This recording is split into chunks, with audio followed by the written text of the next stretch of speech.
أرسل رسوله بالهدى ودين الحق ليظهره على الدين كله وكفى بالله شهيدا وأشهد أن لا إله إلا الله وحده لا شريك له وأشهد أن محمدا عبده ورسوله صلى الله عليه وعلى آله وسلم تسليما مزيدا من بعد.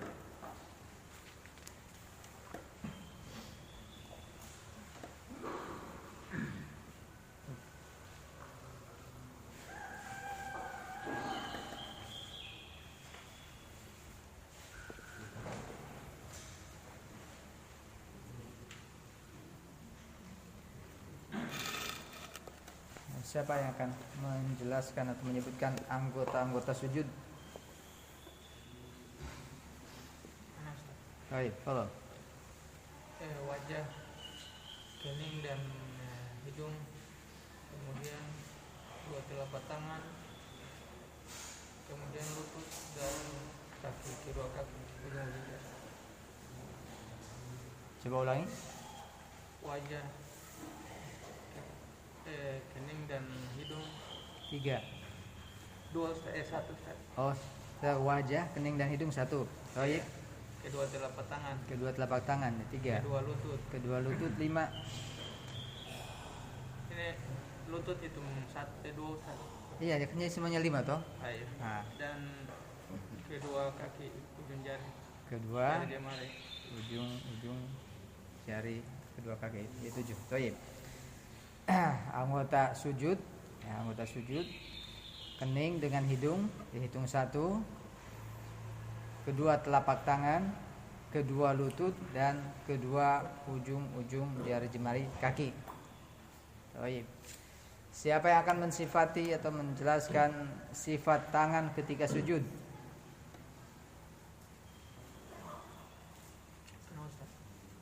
Baik, yang lainnya dulu.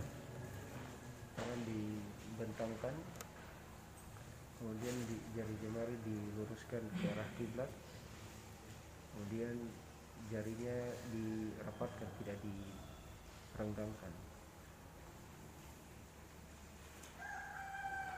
Ya, sudah?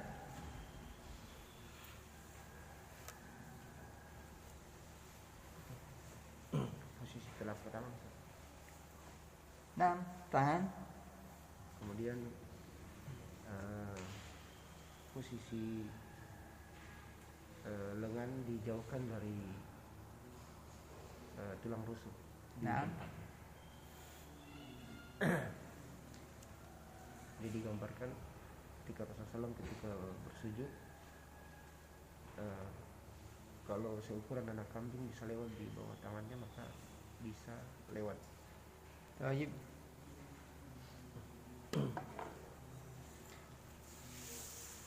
Intahid, selesai? Masih ada tambahan? Kemudian telapak tangan menempel ke tanah, tidak menggunung. Baik.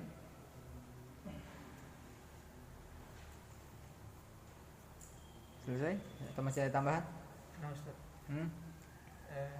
Tulang hasta dijauhkan dari tanah. Dijauhkan dari tanah. Tidak. Baik. Masih ada tambahan? Sudah tadi saya sebut. Ya? Bagaimana? Diletakkan sejajar dengan bahu atau daun telinga. Baik.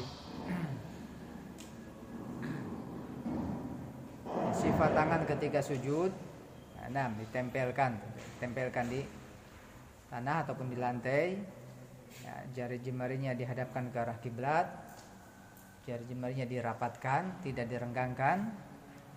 Nah, kemudian tulang hasta diangkat, ya, tidak ditempelkan di tanah atau di tempat sujud. Ya, dijauhkan dari lambung. Kedua lengan dijauhkan dari lambung. Nah, kemudian posisi telapak tangan ataupun ujung jari jemari sejajar dengan bahu atau daun telinga. Baik. Sekarang sifat kaki. Siapa yang mensifati? Sifat kaki ketika sujud.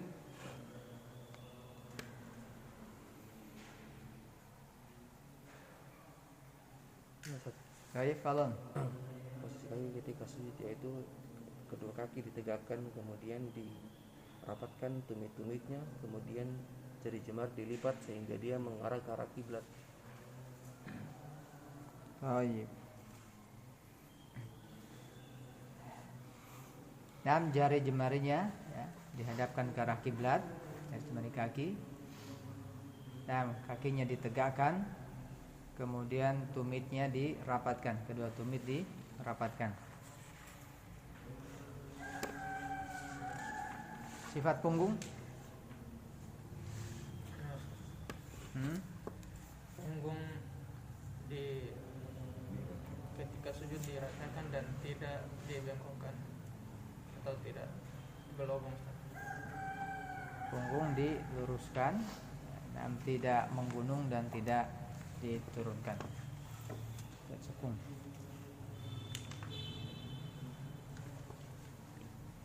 Kita lanjutkan. Qala Syekh rahimahullah taala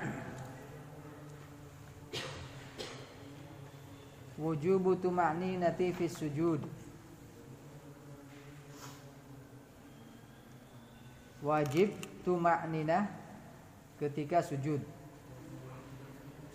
Qala Syekh rahimahullah taala wa kana sallallahu alaihi wa alihi wasallam ya'muru bi itmamir ruku'i wa sujudi wa yadribu liman la yaf'alu dzalika mithlal ja'i ya'kulu tamrata wa tamratain la tughniyani anhu syai'an.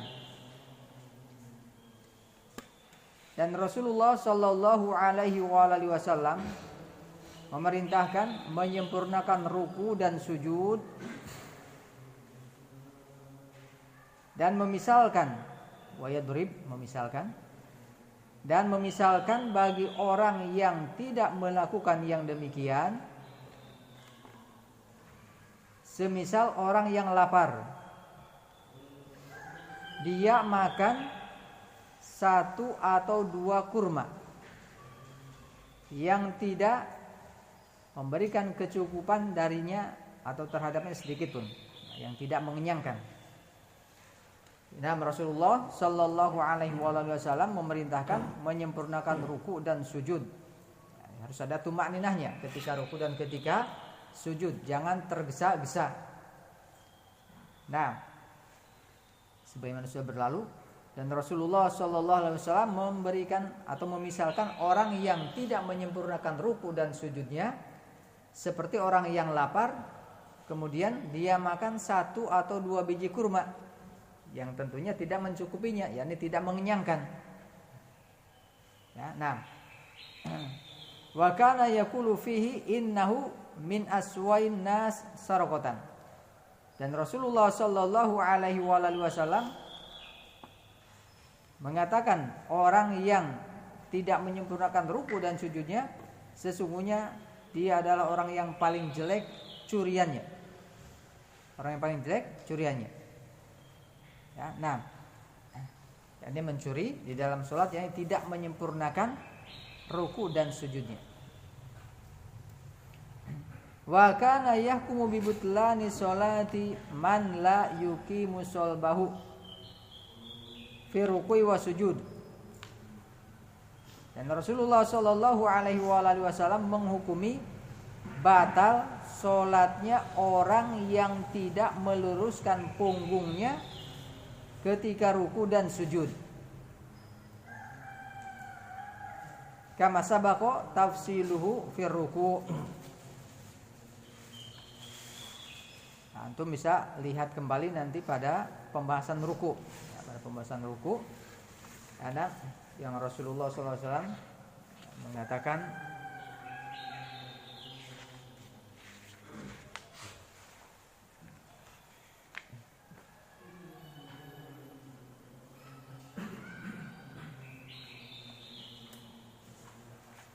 ya ma'syarul muslimin innahu la sholata liman la yuqimu salbahu fi ruku wa sujud. Wahai kaum muslimin, sesungguhnya tidak ada salat bagi orang yang tidak meluruskan punggungnya atau tulang belakangnya ketika ruku dan sujud.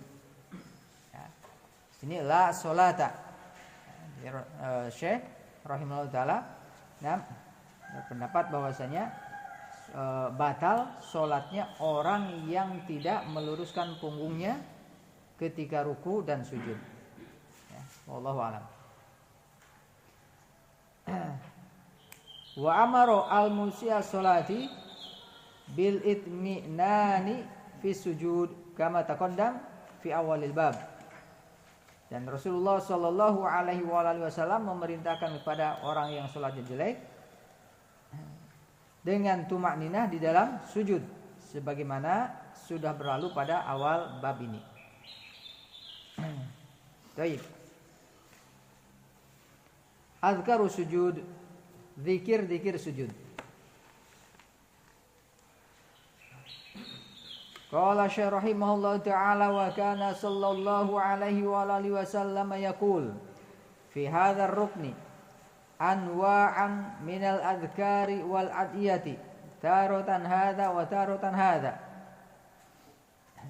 Dan Rasulullah sallallahu alaihi wa alihi wasallam mengucapkan pada rukun ini, yakni ketika sujud, macam-macam dari zikir-zikir dan doa-doa, kadang-kadang yang ini dan kadang-kadang yang ini.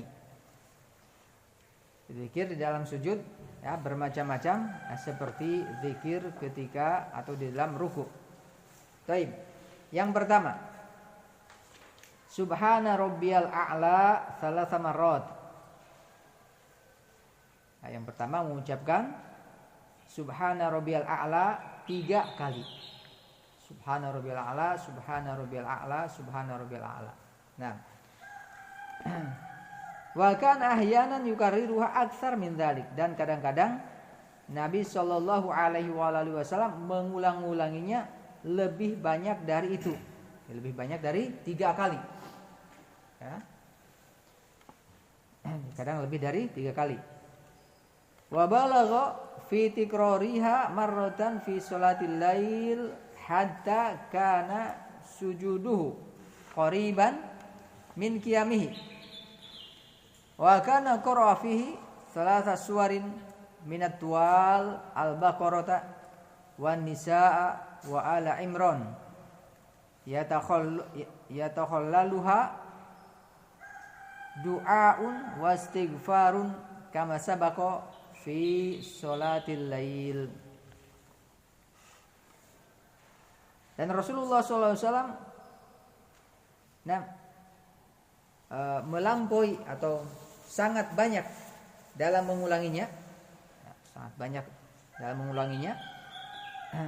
di dalam sholat malam,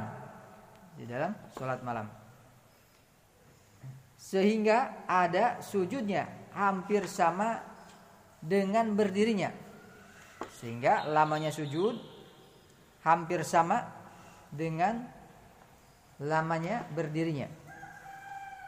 Dan Rasulullah Shallallahu Alaihi Wasallam ketika berdiri membaca 3 surat yang panjang, yaitu surat Al-Baqarah, surat An-Nisa, dan surat Al-Imran. Ini dalam 1 kali berdiri. Nah, Rasulullah Shallallahu Alaihi Wasallam menyela-nyelainya dengan doa dan istighfar, sebagaimana sudah berlalu pada pembahasan sholat malam, apa yang dibaca dalam sholat malam.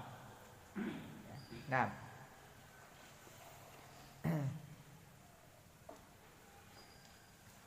bacaan yang kedua atau zikir yang kedua, Subhana rabbiyal a'la wa bihamdihi. Salasan, mengucapkan Subhana rabbiyal a'la wa bihamdihi. Ada tambahan wa bihamdihi. Nah, dibaca 3 kali. Zikir yang ketiga, Subuhun Qudusun Rabbul Malaikati Warruh. Ya, sama ketika ruku, ya. Sama dengan bacaan ketika ruku. Ar-Rabi', yang keempat, Subhanakallahumma rabbana wa bihamdika Allahumma ighfirli. Wa kana yukthiru minhu fi ruku'ihi wa sujudihi yata'awwalul Qur'ana. Zikir yang keempat, subhanakallahumma rabbana wa bihamdika Allahumma ighfirli. Dan Rasulullah sallallahu alaihi wasallam memperbanyak zikir ini ketika rukunya dan sujudnya, mengamalkan Al-Quran, dalam rangka mengamalkan Al-Quran. Ya, sama ini juga dengan zikir ketika ruku. Ya, ketika ruku. Allahumma, macam yang kelima, Allahumma sajadtu wa bika amantu wa laka aslamtu wa anta rabbi sajada wajhi lilladzi khalaqahu wa sawwarahu fahasana suwarahu wa syaqqa sam'ahu wa basarahu fatabarakallahu ahsanul khaliqin. Ya, zikir yang kelima, Allahumma laka sajadtu, ya Allah, kepadamu aku sujud, wa bika amantu, dan kepadamu atau denganmu aku beriman, wa laka aslamtu, dan hanya kepadamu aku berserah diri, wa anta rabbi, dan engkau adalah Rabbku. Sajada wajhi, wajahku sujud, lilladzi khalaqahu wa sawwarahu, kepada zat yang menciptakannya dan menggambarnya atau membentuknya. Fahsana suwarahu, maka membaguskan bentuknya atau rupanya. Wa syaqqa sam'ahu, dan memberi pendengarannya. Wa basarahu, dan penglihatannya. Fatabarakallahu ahsanul khaliqin. Maha suci Allah yang telah sebaik-baik pencipta. Tadi ini zikir yang kelima. Allahumma laka sajadtu wa bika amantu wa laka aslamtu wa anta rabbi sajada wajhi lilladzi khalaqahu wa sawwarahu fahsana suwarahu wa syaqqa sam'ahu wa basarahu fatabarakallahu ahsanul khaliqin. Zikir yang keenam, Allahumma ighfirli dzanbi kullahu wa dikkahu wa jillahu wa awwalahu wa akhirahu wa alaniyatahu wa sirrahu. Allahumma ighfirli dzanbi kullahu wa dikkahu wa jillahu wa awwalahu wa akhirahu wa alaniyatahu wa sirrahu. Ya Allah, ampunilah untukku dosaku seluruhnya, yang kecilnya dan yang besarnya. Dikkahu, kecil, jillahu, besar, yang pertama dan yang terakhirnya, yang nampaknya dan yang tersembunyi.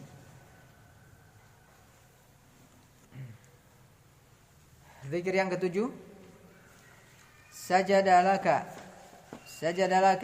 sawadi wa khayali wa amanabika fuadi abu bi ni'matika alayya.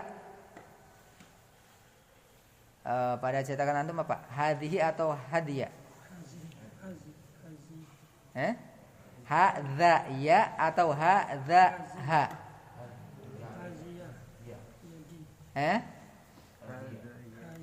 Ini Allah alam, mungkin yang betulnya itu hadhihi, ya.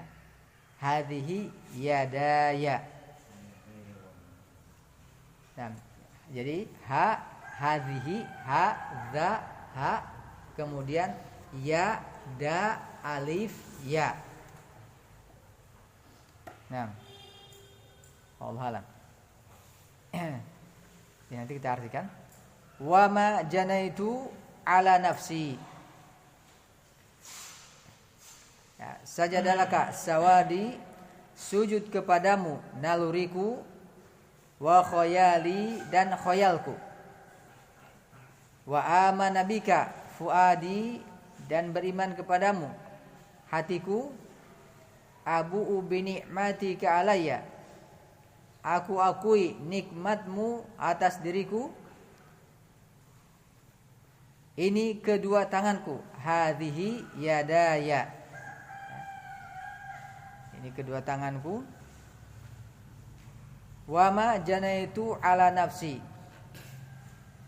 Dan segala kejahatan yang telah kuperbuat atas diriku. Wa ma janaitu, dan apa-apa janaitu kejahatanku ala nafsi atas diriku, yakni yang telah ku perbuat. Ya, nah.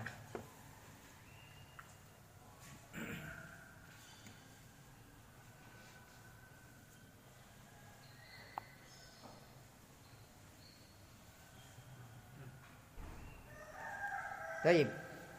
Zikir yang ke-8. Subhana dzil jabarut wal malakut wal kibriyai wal azamati.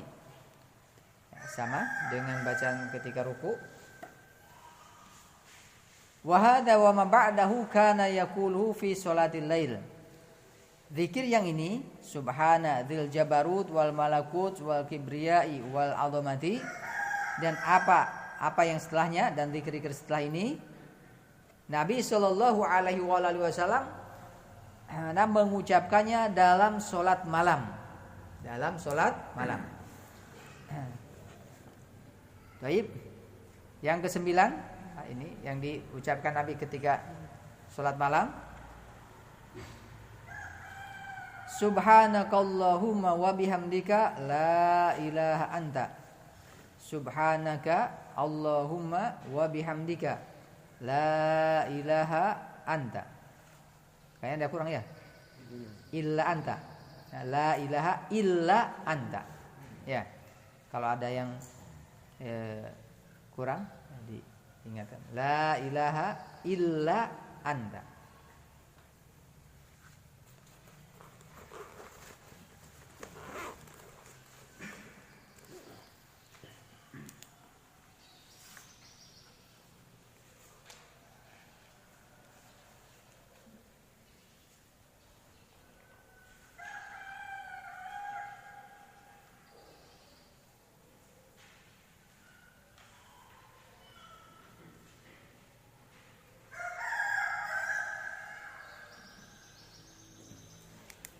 Dan yang berikutnya, Allahumma gfirli ma asrartu wa ma a'lantu.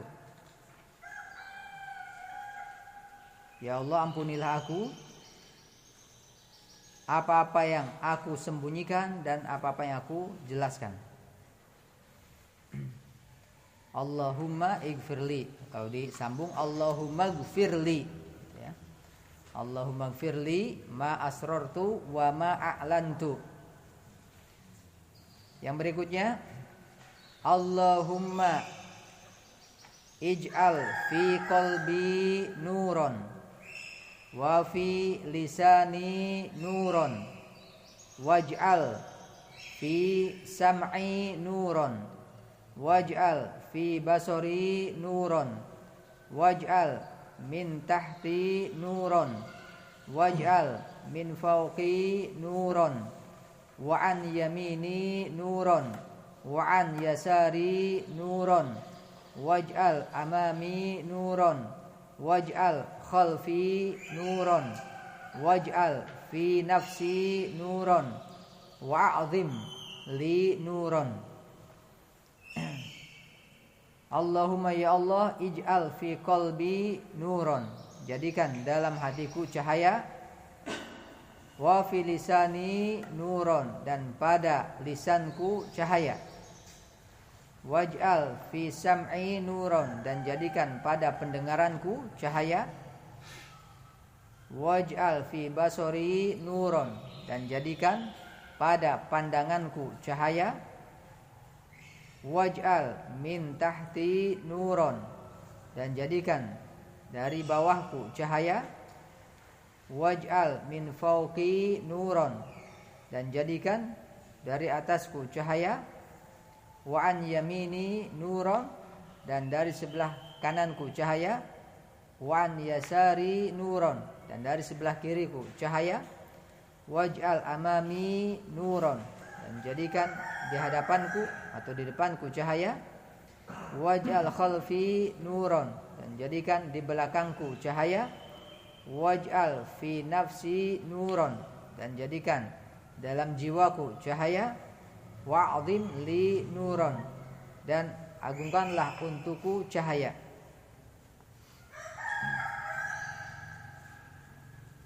Ada yang berbeda? Enggak, sama. Tapi zikir yang berikutnya, Allahumma inni a'udzu biridhaka min sakhatika wa a'udzu bimu'afatika min 'uqubatika wa a'udzu bika minka la uhsi tsana'an 'alaika anta kama athnaita 'ala nafsika. Allahumma ya Allah, inni sesungguhnya aku a'udzu biridhaka, aku berlindung dengan keridhoanmu, min sakhatika dari kemurkaanmu,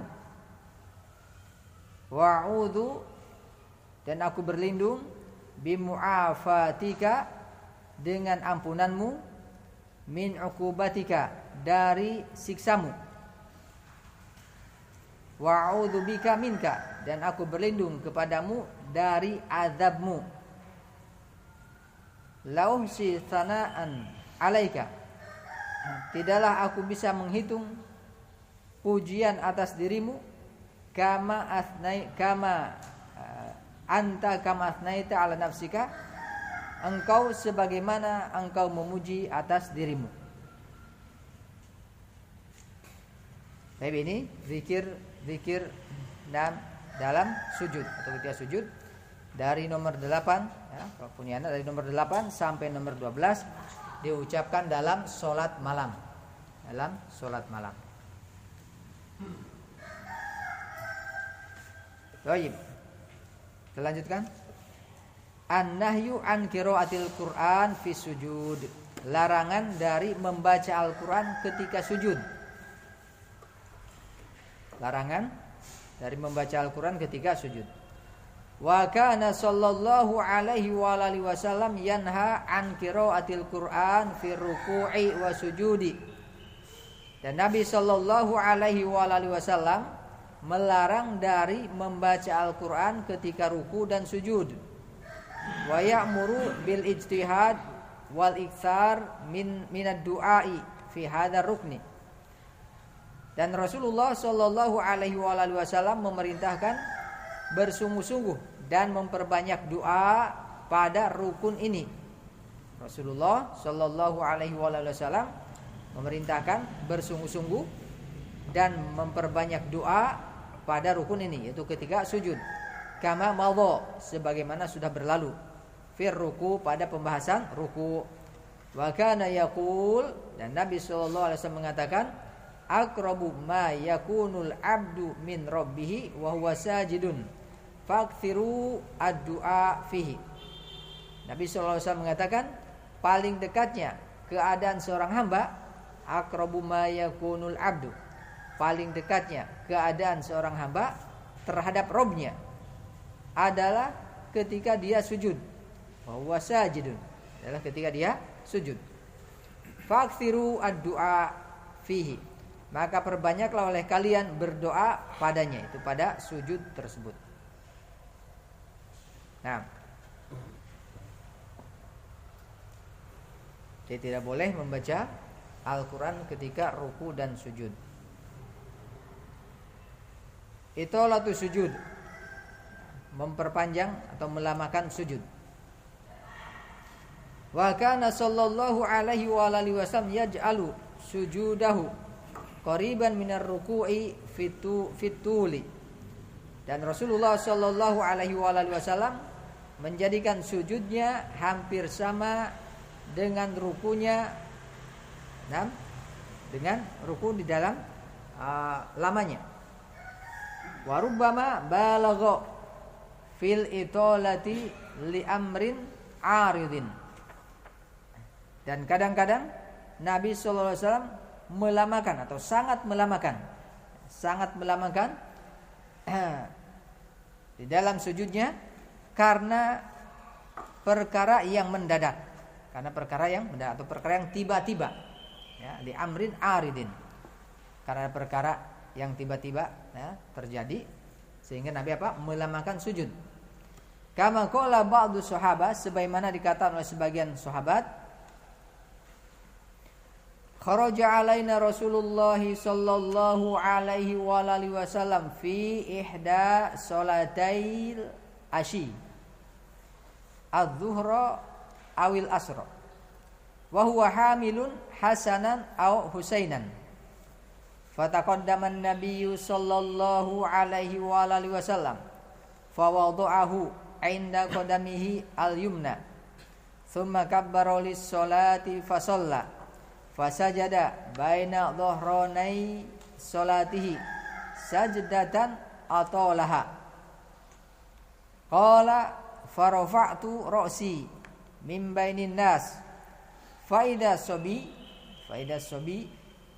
ala dhahri Rasulillah sallallahu alaihi wa alihi wasallam wa huwa sajidun faraja'tu ila sujudi falamma qada Rasulullah sallallahu alaihi wa alihi wasallam as-salata qala an-nas ya Rasulullah innaka sajadta baina dhahranai salatika hadhihi sajdatan atoltaha hatta dhananna annahu qad hadatha amrun aw annahu yuha ilaika qala kullu dzalika lam yakun walakinna ibni irtahalani fakarihtu an a'jalahu hatta yaqdi hajatahu.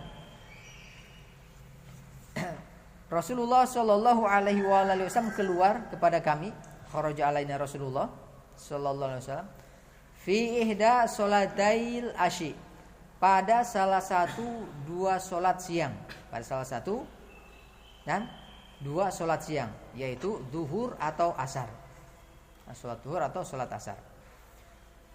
Dan Rasulullah sallallahu alaihi wasallam membawa Hasan atau Husain, itu cucunya. Maka majulah Nabi sallallahu alaihi wasallam dan meletakkan cucunya Hasan atau Husain tersebut di kakinya yang sebelah kanan. Kemudian bertakbir untuk sholat, kemudian sholat. Kemudian Rasulullah SAW sujud di saat sholat tersebut, ya, baina dhahranai sholati, jadi tengah-tengah sholat. Ya. Nabi SAW sujud di tengah-tengah sholat atau di saat sholatnya, sajdatan atola, sujud yang lama sekali. Sujud yang lama sekali atau Rasulullah melamakannya. Berkata perawi, yaitu sebagian sahabat, farafa'tu ra'si, maka aku mengangkat kepalaku, mim bainin nas, di tengah-tengah manusia. Ya, ketika sujud, ya, karena sujudnya lama, perawi hadis ini mengangkat kepalanya, ya, ya, melihat ke depan. Faida sobi ala dhahri Rasulillah sallallahu alaihi wasallam. Ternyata ada anak kecil atau sobi, yaitu yang tadi dibawa oleh Rasulullah, di atas punggung Rasulullah sallallahu alaihi wasallam, wa huwa sajidun. Sedangkan Rasulullah dan dia itu Rasulullah dalam keadaan sujud. Faraja'tu ila sujudi, maka aku kembali sujud. Ya. Falamma qada Rasulullah sallallahu alaihi wasallam as-salata, maka ketika Rasulullah sallallahu alaihi wasallam telah selesai salat, berkata, manusia, qalan nas, berkata manusia, wahai Rasulullah, sesungguhnya engkau sujud di tengah-tengah salatmu tadi, dan sujud yang engkau melamakannya, sehingga kami menyangka bahwasanya telah terjadi sesuatu, qad hadatsa amrun, ya, sungguh telah terjadi perkara atau sesuatu, atau bahwasanya telah diwahyukan kepadamu, telah turun kepadamu wahyu, Berkata Rasulullah sallallahu alaihi wasallam, "Kullu dzalika lam yakun." Semua itu tidak terjadi. Semua itu tidak ada. Walakinni ibni irtahalani, akan tetapi cucuku ataupun anakku, ibni ya, anakku naik ke punggungku ya, menunggangiku. Jadi menjadikan tunggangan ya. Fakaritu an ajalahu, maka aku tidak ingin ataupun aku tidak senang membuatnya tergesa-gesa atau bergegas. Ya, aku tidak ingin mengganggu ya keasikan anakku atau cucuku bermain di atas punggungku. Ya, sehingga dia menyelesaikan 6 hajatnya. 6. Jadi di sini Rasulullah SAW memanjangkan sujudnya karena apa? Karena cucunya ya Hasan atau Husain naik ke punggungnya ketika Nabi sujud. Ya, nah. Wa fi hadisin akhar, dan pada hadis yang lain, kana sallallahu alaihi wasallam yusolli fa idza sajada wa thaba al Hasanu wal Husain ala dhahrihi fa idza mana'uhuma asyara ilaihim anda'uhuma. Jadi di sini domah ya. Karena dari da'a, bukan dari da'au. Bukan dari da'a. Baik. Falamma qada as-salata wada'ahuma fi hijrihi wa qala man ahabbani falyuhib hadaini. Pada hadis yang lain disebutkan Rasulullah sallallahu alaihi wasallam salat. Maka ketika Rasulullah sallallahu alaihi wasallam sujud, wasaba al-Hasan wal Husain. Nah, Al-Hasan dan Al-Husain naik di atas punggungnya. Di atas punggung Rasulullah sallallahu alaihi wasallam. Wasaba itu satu kata ya. Wawunya bukan wawu athof. Jadi wasaba.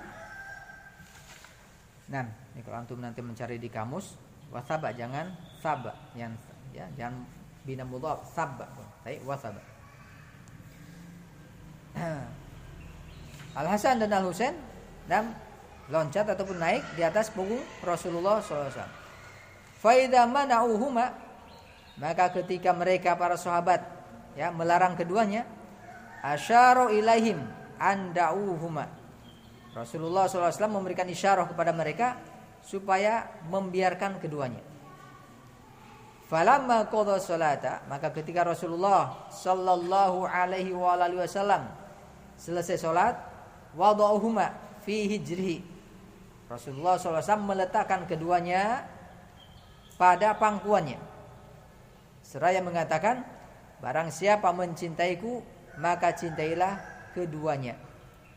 Barang siapa mencintaiku, maka cintailah keduanya. Itu cintai Al-Hasan dan Al-Husain. Taib. Jadi ya, seandainya atau misalkan antum sedang sholat, kemudian anak antum ya main-main, ketika antum sujud, anak antum naik di punggung antum, ya bersabar, ya. Nah, jangan kemudian selesai sholat dimarahi anaknya. Nah, taib. Sebagaimana Rasulullah Sallallahu Alaihi Wasallam melakukannya. Nah, sampai sini ada yang tanyakan?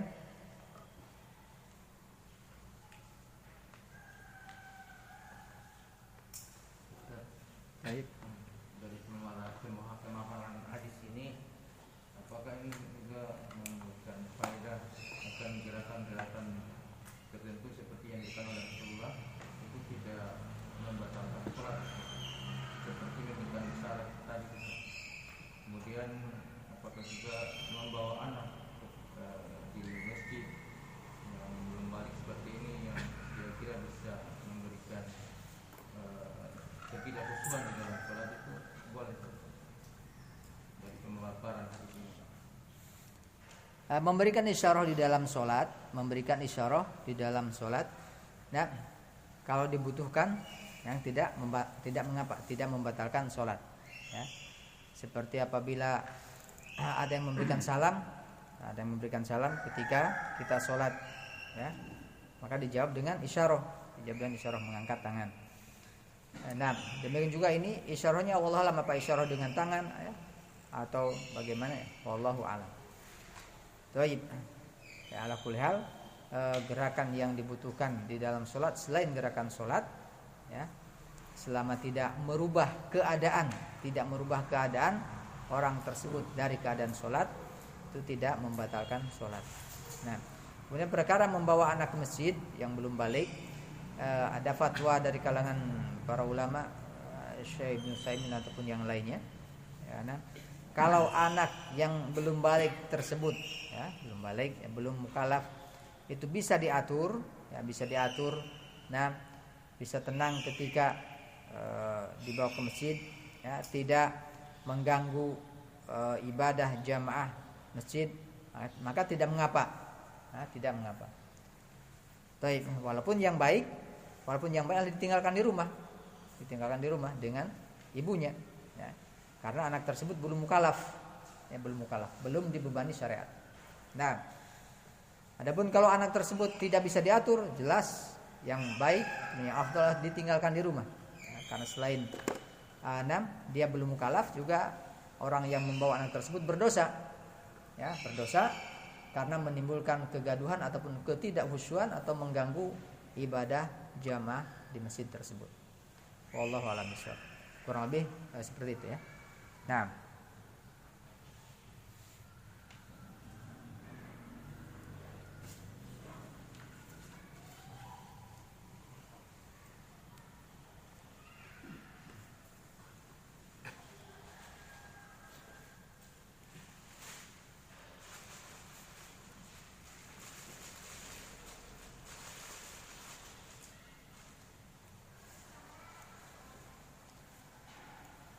kita cukupkan sampai di sini dulu. Kemudian Allah Subhanahu wa taala memberikan ilmu yang bermanfaat bagi kita dan memberikan kemudahan kepada kita untuk mengamalkannya ya rabbal alamin. Subhanakallahumma bihamdik, asyhadu an la ilaha illa anta, astaghfiruka wa atubu ilaik. Walhamdulillah.